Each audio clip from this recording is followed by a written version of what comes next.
But I've been studying globalization for 45 years now. I wrote originally and researched with the late Anthony Sutton, who was a professor at UCLA and at Stanford University.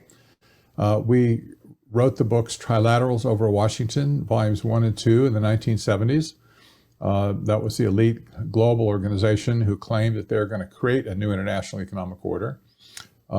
Professor Sutton died in 2002.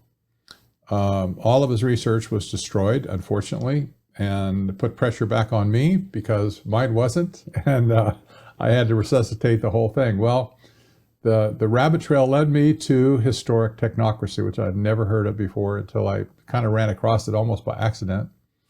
And I began to study it, and I realized almost immediately that technocracy, which was developed in the 1930s, was the word new in the Trilateral Commission's new international economic order. This is what they envisioned, was an ultimate state of technocracy.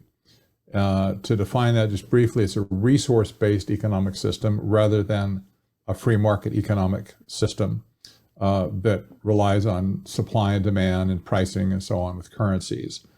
Technocracy was otherworldly by comparison. And so all of the things that are happening today, the Great Reset, sustainable development, the United Nations, all of the fear-mongering that's going on with the masks and the social distancing and stuff like that, this is, in my opinion right now, this is all symptomatic of historic technocracy raising its ugly head again in the world, this time globally. Yeah, it started in 1932, formally, at Columbia University in New York City. And at that time, Columbia was the leading progressive university in the world, probably. But their science and engineering department had a lot of reputation, a lot of brilliant people working in it. And during the heat of the Great Depression,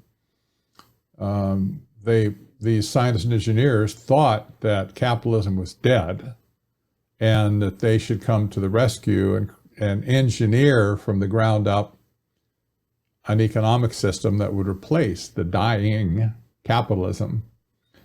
It was pretty egotistical in a way. It might have just started around, a coffee shop, experience. Hey, what do you say we take a stab at this? And they did. I don't know. Nobody knows for sure. But there was talk of technocracy before 1932, but it never went anywhere. Nobody ever really fleshed it out. But Columbia did in the end, and the movement took off from Columbia and spread through North America.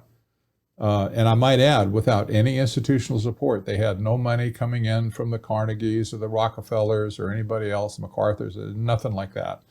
They basically were on their own. So it was an ideology whose time hadn't quite come yet.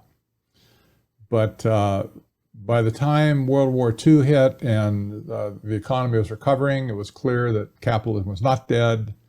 And the people that were following technocracy figured, that ain't ever going to happen. And so they went back to the old way of thinking. And free market economics lived on for another several decades, until now.